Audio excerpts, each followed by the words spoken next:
ஓம் ஸ்ரீ அன்னை வாராகி தாயே போற்றி. அனைவருக்கும் வணக்கம். இப்போ ராசிகளில் கிரகங்களோட பலம் 12 ராசி இருக்குது, 9 கிரகங்கள் இருக்குது, 27 நட்சத்திரங்களுக்கு. நட்சத்திரங்கள் எப்பயுமே நகராது, அந்தந்த ராசியில் அப்படியே இருக்கும். கிரகங்கள் தான் இந்த ராசிக்குள்ளே நகர்ந்து வரும் அப்படிங்கும்போது ஒவ்வொன்றும் ஒவ்வொரு நட்சத்திரத்தில் போகும். அப்போ நட்சத்திரங்கள் ஸ்திரமானவை, கிரகங்கள் சரம்னா நகர்ந்துக்கிட்டே இருக்குது, ஸ்திரம்னா ஸ்டெடியாக நிற்கிறது. சரிங்களா? அப்போ இப்போ பாருங்கள், அந்த 9 கிரகங்களும் ஒவ்வொரு ராசியில் என்ன தன்மை பெறுகிறது அப்படின்னு சொல்லி பார்ப்போம். இதில் உச்சம் அப்படின்னா கிரகம் அதீத பலத்தில் இருக்குது அப்படின்னு சொல்லி அர்த்தம். உச்சமாக இருக்குது அப்படின்னு, ஆட்சியாக இருக்குன்னா அவர் அந்த வீட்டு அதிபதினு அர்த்தம். மூலத்திரிகோணம் அப்படின்னு சொல்லி முதல்ல எழுதிக்கிங்க. உச்சம் அப்படின்னா அதீத பலம், அதிகமான பலத்தில் இருக்குது அப்படின்னு அர்த்தம். ஆக்சுவலாக அதிக பலம்ங்கிறது ஆட்சி பெற்ற கிரகம், மூலத்திரிகோணம் பெற்ற பலம் தான் உச்ச கிரகத்தோட பலம் அதிகம். ஆனால் அவர் டாமினேட் பண்ணுவார் அந்த இடத்துல. டாமினேஷன் பலம், அது டாமினேட் பண்ணுறது. அதிக பலங்கிறது ஆட்சி பெற்ற கிரகத்து தான் பலம் அதிகம். ஏன்னா அவர் சொந்த வீட்டில் இருப்பார். உச்சம் பெற்ற கிரகம் மேக்ஸிமம் அடுத்த வீட்டில் தான் போய் உச்சமாகும். புதன் மட்டும் தான் அவர் சொந்த வீட்டில் உச்சமாவார். அதனால் நீங்கள் எப்படி புரிஞ்சுருக்கீங்கன்னு தெரியல, இதுக்கு முன்னால் ஜோதிடம் தெரிஞ்சவங்க. அதனால் கொஞ்சம் இதை மாற்றி படிக்க பாருங்கள், கரெக்டாக வரும் பலன். சூரியன் அப்படிங்கிறது முதல்ல உச்சம், அடுத்து ஆட்சி, அடுத்து மூலத்திரிகோணம். இது எல்லாமே பலமான விஷயங்கள். அதுக்கப்புறம் சமம் அப்படிங்கிறது சமம், அந்த இடத்துல கீழேயும் இல்லை மேலேயும் இல்லை, சமமாக நடுநிலையாக இருக்காருன்னு அப்படின்னு அர்த்தம். அடுத்து நட்புன்னு சொல்லி கொடுத்துருப்பாங்க. நட்புனா அவர் ஃப்ரெண்டு நம்ம வீட்டுக்கு வந்தால் எப்படி இருப்பார் அந்த மாதிரி. ஒரு கிரகம் அந்த கிரகத்தோட நட்பு வீட்டுக்கு வந்திருக்கு அப்படிங்கிறத அமைப்பு. நீசம் அப்படின்னா அந்த கிரகம் பலம் இழந்துருச்சு, அந்த கிரகம் அந்த இடத்துல போனால் தன்னோட பலத்தை இழக்குது, வேண்டா வெறுப்பாக வேறு வழி இல்லாமல் அங்கே இருக்கும், எந்த காரியத்தையும் சிறப்பாக செய்ய முடியாது. இது வரைக்கும் மட்டும் தெரிஞ்சு வச்சுக்கோங்க போதும். ரொம்ப நிறையா விஷயங்கள் தெரிஞ்சுட்டு பலன் பார்க்க போனால் தெரியாது. முதல்ல பலன் சொல்லி பழகி கான்ஃபிடென்ட் தன்னம்பிக்கையே வரணும். வந்ததுக்கப்புறம் நீங்கள் நிறையா விஷயம் எவ்வளோ வேணாலும் விஷயம் கற்றுக்கலாம். முதல்ல உங்களுக்கு தன்னம்பிக்கை வரணும். சரிங்களா? எடுத்தோடனே ரொம்ப கடினமான விஷயங்களுக்குள்ளே போகக்கூடாது. எளிதான விஷயத்தில் ஈஸியாக ஜெயிக்கிற மாதிரி விஷயங்களை இது பண்ணிவிட்டு அதுக்கப்புறம் கொஞ்சம் கொஞ்சமாக ஆட் பண்ணிக்கிட்டே வந்துடலாம். சரி, அடுத்து பகை அப்படின்னா அந்த கிரகம் அந்த வீட்டுக்கு பகை. ஒரு கிரகம் இன்னொரு வீட்டுக்குள்ளே வரும்போது பிடிக்காத வீட்டுக்குள்ளே வருது. அப்போ வேண்டா வெறுப்பா அதாவது வந்த கிரகத்தை அந்த வீட்டு அதிபதியும் வேண்டா வெறுப்பாக பார்ப்பார். இந்த கிரகமும் அங்கே வேண்டா வெறுப்பாக இருந்து பலன் செஞ்சுக்கிட்டு இருக்கோம் அப்படிங்கிற அமைப்பு. அவ்வளோதான், இதை மட்டும் புரிஞ்சுக்குங்க. சரிங்களா? அப்போ உச்சம், மூலத்திரிகோணம், ஆட்சி. இந்த மூலத்திரிகோணங்கிறது அங்கே மென்ஷன் பண்ணியிருக்க மாட்டாங்க. அங்கே ஒரு சிலுவம் மாதிரி ஒரு ப்ளஸ் மாதிரி போட்டிருக்காங்களே, அதுதான் மூலத்திரிகோணம்னு அர்த்தம். இந்த கட்டத்தில் பார்த்திங்கன்னா போட்டிருப்பாங்க, அந்த சிலுவம் மாதிரி போட்டிருப்பாங்க, ப்ளஸ் மாதிரி. அந்த அமைப்பு மூலத்திரிகோணம் பெற்ற கிரகம் அப்படின்னு அர்த்தம். சரி, அப்போ உச்சம், ஆட்சி, மூலத்திரிகோணம் சொல்லியிருக்கோம், அப்புறம் நட்பு சொல்லியிருக்கோம், சமம் சொல்லியிருக்கோம், நீசம் சொல்லியிருக்கோம், பகை சொல்லியிருக்கோம். இது பொதுவான டேர்ம்ஸ். இப்போ எந்தெந்த கிரகம் எந்தெந்த ராசியிலன்னு சொல்லி பார்ப்போம். முதல்ல மேச ராசியில் சூரியன் உச்சமாவார். சூரியன் மேசத்தில் உச்சம், சந்திரன் சமம், செவ்வாய் ஆட்சி, புதன் சமம். இந்த கட்டத்தை பார்த்து அப்படியே எழுதிக்கிங்க. இருந்தாலும் நான் சொல்லிடுறேன், அவரோட கரெக்டாக கண்ணு நீங்களும் செக் பண்ணிக்கலாம். குரு நட்பு, சுக்கிரன் சமம், சனி நீசம், ராகு கேது பகை. சரி, அதில் செவ்வாய்க்கு பக்கத்தில் அந்த ப்ளஸ்ஸே போட்டுக்குங்க. அது ஏன்னு நான் பின்னால் சொல்கிறேன். அடுத்து ரிஷபத்தில் சூரியன் பகை, சந்திரன் உச்சம், செவ்வாய் சமம், புதன் நட்பு, குரு பகை,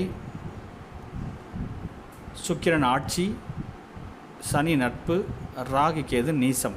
ரிஷபத்தில் இந்த ராகு கேது உச்சம் நீசத்தை பற்றி நிறையா வேறுபாடுகள் இருக்குது. நீங்கள் ராகு கேது ரிஷபத்தில் நீசமாகவும் ராகு கேது விருச்சகத்தில் உச்சமாகவும் வச்சுக்கோங்க. இது ஏன் நம்ம அடுத்த ஜோதிட வகுப்புகள் பார்க்கும்போது நம்ம அதில் தெரிஞ்சுக்கலாம். இதுதான் கரெக்டாகவே வரும். அடுத்து மிதுனத்தில் சூரியன் சமம், சந்திரன் நட்பு, செவ்வாய் பகை, புதன் ஆட்சி, குரு பகை, சுக்கிரன் நட்பு, சனி நட்பு, ராகு கேது நட்பு. சரி, அடுத்து கடகம். கடகத்தில் சூரியன் சமம், சந்திரன் ஆட்சி, செவ்வாய் நீசம், புதன் பகை, குரு உச்சம், சுக்கிரன் பகை, சனி பகை, ராகு கேது பகை. அடுத்து சிம்மம். சிம்மத்தில் சூரியன் ஆட்சி, சந்திரன் நட்பு, செவ்வாய் நட்பு, புதன் நட்பு, குரு நட்பு, சுக்கிரன் பகை,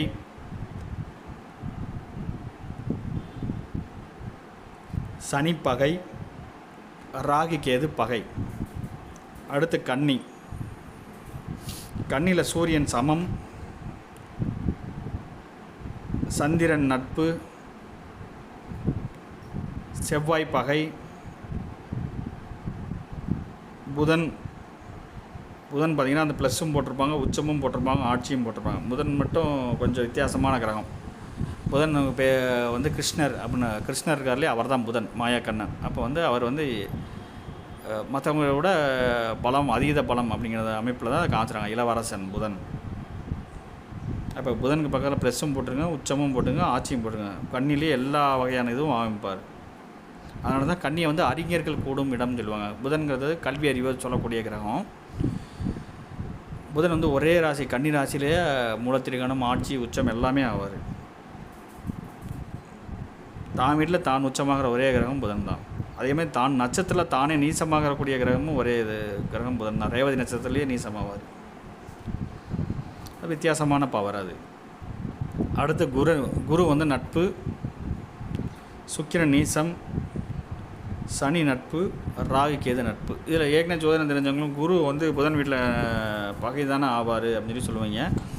அதுக்கு ஒரு கால்குலேஷன் இருக்குது. அந்த கால்குலேஷன் படி பார்த்தாலும் பகை தான் வரும். ஆனால் நட்பாகவே எடுத்துக்கலாம், தவறு இல்லை. நட்பு தான் கொடுத்துருக்காங்க மேக்ஸிமம் எல்லா மாணவர்களையும். நட்புங்க தான் கரெக்டாகவும் வருது. அடுத்து துலாமில் வந்து சூரியன் நீசம், சந்திரன் சமம், செவ்வாய் சமம், புதன் நட்பு, குரு பகை, சுக்கிரன் ஆட்சி, சனி உச்சம், ராகு கேது நட்பு. அடுத்து விருச்சகம். விருச்சக ராசியில் சூரியன் நட்பு, சந்திரன் நீசம், செவ்வாய் ஆட்சி, புதன் சமம், குரு நட்பு, சுக்கிரன் சமம், சனி பகை, ராகு கேது உச்சம். சூரியன் அடுத்து தனுசு ராசியில் சூரியன் நட்பு, சந்திரன் சமம், செவ்வாய் நட்பு, புதன் சமம், குரு ஆட்சி, சுக்கிரன் நட்பு, சனி சமம், ராகு கேது நட்பு. சரி, மகரம்.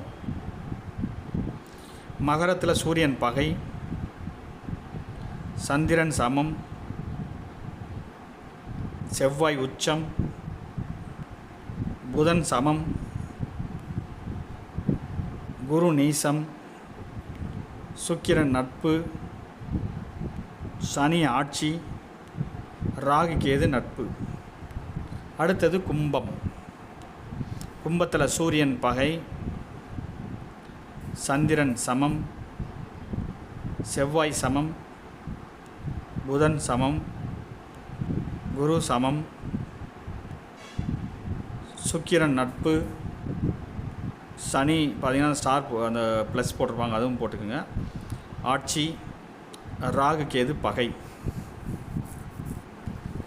சரி, அடுத்து மீனம் கடைசி ராசி. சூரியன் நட்பு,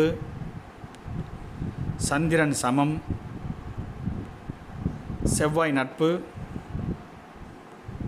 புதன் நீசம்,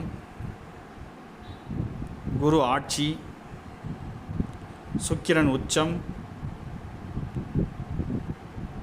சனி சமம், ராகு கேது நட்பு. ஓகே, இப்போ பாருங்கள், எல்லா கிரகங்களுக்கும் சூரியன் சந்திரனை தவிர மற்ற எல்லா கிரகங்களுக்கும் 2 வீடு இருக்கும். அந்த 2 வீட்டில் ஒரு வீட்டில் 2 வீட்டுமே ஆட்சி, அதாவது அந்த வீட்டோட அதிபதி யாரோ அவர் தான் ஆட்சி பெற்ற கிரகம். அதில் ஒன்றில் மட்டும் அந்த ப்ளஸ் வரும். அப்போனா அந்த 2 வீட்லேயும் அவருக்கு பிடிச்ச வீடு. அவருக்கு வந்து 2 வீடு இருக்குது. தவறான எண்ணத்தில் போனால் பொதுவாக அவர் 2 வீடு வச்சுருக்காரு. ஒரு பெரிய பங்களா வீடு, ஒரு சாதாரண வீடு இருக்குது.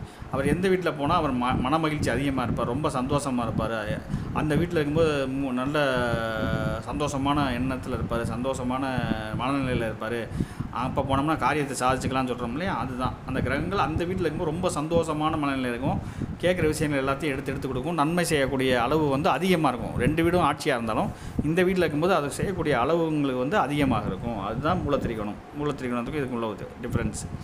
இந்த ராகு கேது ஏன் வந்து ரிஷபத்தில் நீசம், விருச்சகத்தில் உச்சம்? சில பேர் வந்து ராகு வந்து ரிஷபத்தில் உச்சம், கேது வந்து விருச்சகத்தில் உச்சம், அப்போ ராகு வந்து இங்கே நீசம், கேது வந்து அங்கே நீசம் அப்படிங்கிற மாதிரி சொல்லுவாங்க. அப்படி எடுத்துக்க தேவையில்லை. ராகு கேதுங்க 2மே உடலையும் மனதையும் பாதிக்கக்கூடிய கிரகங்கள். அப்போ சந்திரன் உச்சமாக இருக்க இடத்துல இந்த மனம் பாதிப்பு, உடல் பாதிப்புங்கிறது கிடையாது. அதனால தான் சந்திரன் ரிஷபத்தில் உச்சம். அப்போ சந்திரன் எங்கே வந்து மனநிலையும் உடல்நிலையும் பாதிக்கப்படுதோ அங்கே ராகுகேதோட இது வந்து அதிகமாகிடும். ராகுகேதோ எங்கே உச்சமாகறாங்களோ அங்கே உடலும் மனமும் பாதிக்கப்படும். அதனால தான் விருச்சிகத்தில் ராகுகேது உச்சமாகும்போது அங்கே சந்திரன் நீசமாகிறாரு. இது ஒரு சிம்பிள் டெக்னிக்காக எங்கள் குருநாதர் சொல்லி கொடுத்தது ரொம்ப நல்ல அற்புதமாக வேலை செய்யும்.